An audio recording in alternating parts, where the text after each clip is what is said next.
Orígenes humildes. Los primeros años de Juana de Arco. Escrita por Regine Pernoud. Juana de Arco nació en Domremy, Francia, en 1412. Este pequeño pueblo, situado en la región de Lorena, era un lugar tranquilo y apartado, donde la vida transcurría al ritmo de las estaciones y las labores del campo. Sus padres eran campesinos y Juana creció en un ambiente rural, lejos de la guerra y la política. La familia de Juana vivía de la agricultura y desde muy joven ella ayudaba en las tareas del campo, aprendiendo el valor del trabajo duro y la perseverancia. Desde muy pequeña, Juana mostró una profunda devoción a Dios. Pasaba mucho tiempo en la iglesia local, donde encontraba consuelo y guía espiritual. Su fe era una parte integral de su vida diaria. Pasaba horas en la iglesia y se dedicaba a rezar y a ayudar a los necesitados. Juana era conocida en su comunidad por su bondad y su disposición a ayudar a los demás, siempre buscando maneras de aliviar el sufrimiento de quienes la rodeaban. A pesar de su corta edad, Juana era conocida por su inteligencia y determinación. Era una niña curiosa, siempre deseosa de aprender y comprender el mundo que la rodeaba. Su capacidad para tomar decisiones y su firmeza en sus convicciones la hacían destacar entre sus compañeros. Tenía un fuerte sentido del bien y del mal y un profundo sentido de la justicia. Juana no dudaba en defender lo que consideraba correcto, incluso si eso significaba enfrentarse a la opinión popular o a las autoridades locales. Estas cualidades, junto con su fe inquebrantable, la llevarían a desempeñar un papel fundamental en la historia de Francia. Su valentía y su determinación la convertirían en una figura emblemática, inspirando a generaciones futuras con su ejemplo de liderazgo y devoción. Llamada divina, visiones y entrada en la Guerra de los 100 años. A los 13 años, Juana empezó a tener visiones y a escuchar voces. Estas visiones no eran simples sueños, sino experiencias profundamente espirituales que la llenaban de un sentido de propósito y destino. Estas experiencias místicas la convencieron de que Dios la había elegido para una misión sagrada, liberar a Francia de la ocupación inglesa. Juana sentía una fuerza interior que la impulsaba a actuar, a pesar de su juventud y falta de experiencia militar. Las voces, que Juana identificó como las de San Miguel Arcángel, Santa Catalina y Santa Margarita, le dieron instrucciones precisas. Le dijeron que debía tomar acción inmediata y que su misión era crucial para el futuro de Francia. Debía ir con el delfín, el príncipe heredero Carlos, y ayudarlo a recuperar el trono. A pesar de las dudas y el escepticismo de muchos, Juana estaba decidida a cumplir con su misión divina. En ese momento, Francia estaba en medio de la Guerra de los 100 años. Esta guerra, que había comenzado en 1337, era un conflicto prolongado y devastador entre Francia e Inglaterra. Los ingleses controlaban gran parte del territorio francés, y el delfín Carlos se encontraba en una posición muy difícil. La situación era desesperada, y muchos franceses habían perdido la esperanza de recuperar su tierra. La idea de una joven campesina liderando un ejército parecía una locura, pero Juana estaba decidida a cumplir la voluntad de Dios. Con una fe inquebrantable y una determinación férrea, se preparó para enfrentar los desafíos que le esperaban, convencida de que su causa era justa y que contaba con el apoyo divino. La doncella de Orleans, levantando el asedio y cambiando el rumbo. Juana de Arco, una joven campesina de Domremy, se convirtió en una figura legendaria en la historia de Francia. Su valentía y determinación cambiaron el curso de la Guerra de los 100 años. En 1429, Juana viajó a Chinon, donde se encontraba el delfín Carlos. Este viaje no fue fácil. Juana tuvo que atravesar territorios peligrosos y enfrentarse a numerosos obstáculos.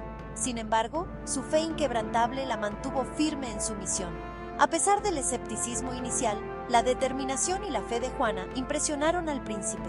Carlos, quien estaba desesperado por una victoria, decidió escucharla. Juana le aseguró que Dios la había enviado para liberar a Francia de sus enemigos. Después de algunas pruebas y exámenes, Carlos aceptó darle un pequeño ejército.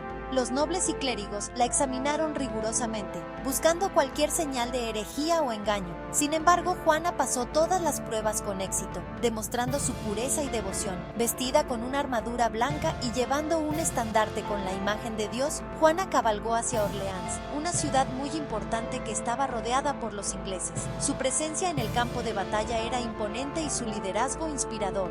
La llegada de Juana llenó de ánimo a las tropas francesas. Los soldados que habían estado desmoralizados y agotados por el largo asedio, encontraron en Juana una fuente de esperanza y motivación. Su fe y determinación eran contagiosas. Su valentía y su fe inquebrantable inspiraron a los soldados, quienes lucharon con más fuerza.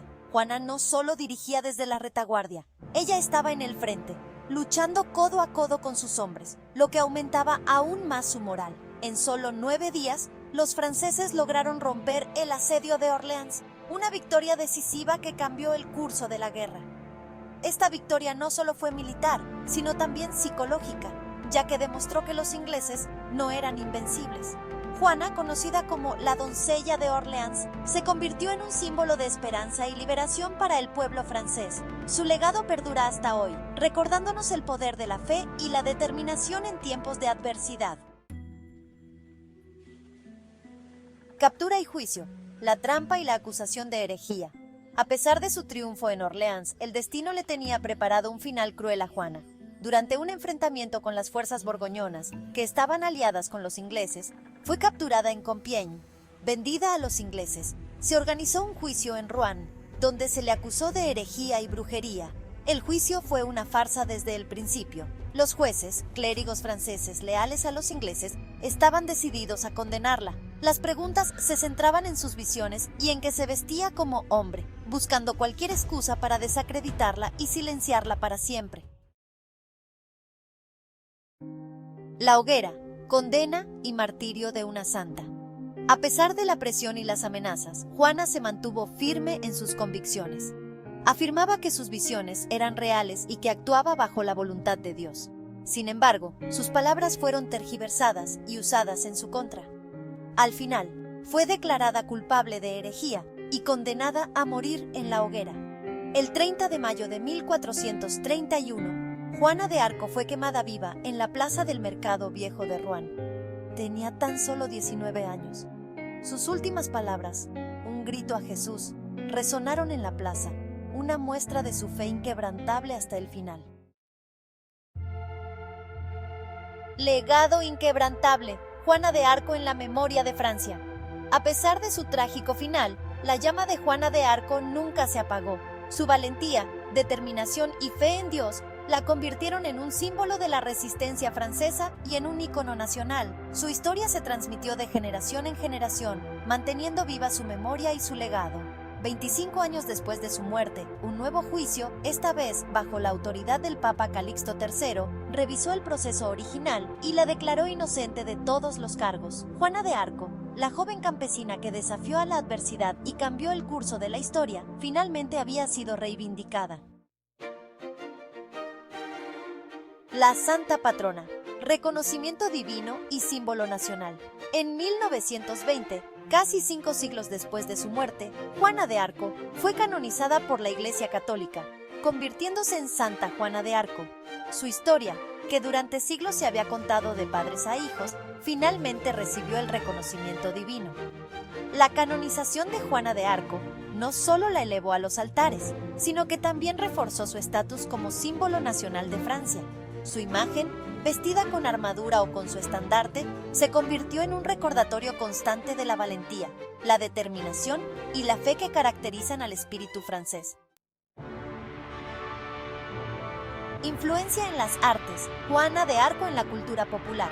La historia de Juana de Arco, llena de drama, heroísmo y tragedia, ha cautivado la imaginación de artistas de todas las épocas, desde pinturas y esculturas hasta obras de teatro, películas y musicales. Su figura ha sido representada en innumerables ocasiones, convirtiéndose en un tema recurrente en la cultura popular.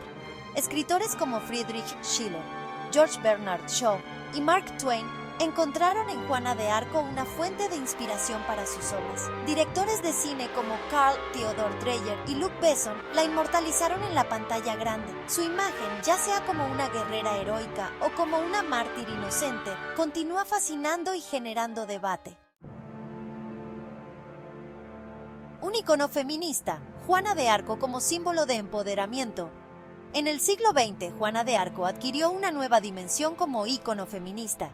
Su valentía para desafiar las normas sociales de su época, vistiéndose de hombre y liderando ejércitos, la convirtió en un referente para el movimiento de liberación femenina. Su historia demuestra que la fuerza y la determinación no son exclusivas de un género, y que las mujeres también pueden ser líderes, guerreras y heroínas. Su legado sigue inspirando a mujeres de todo el mundo a luchar por sus sueños, romper barreras y desafiar las expectativas sociales.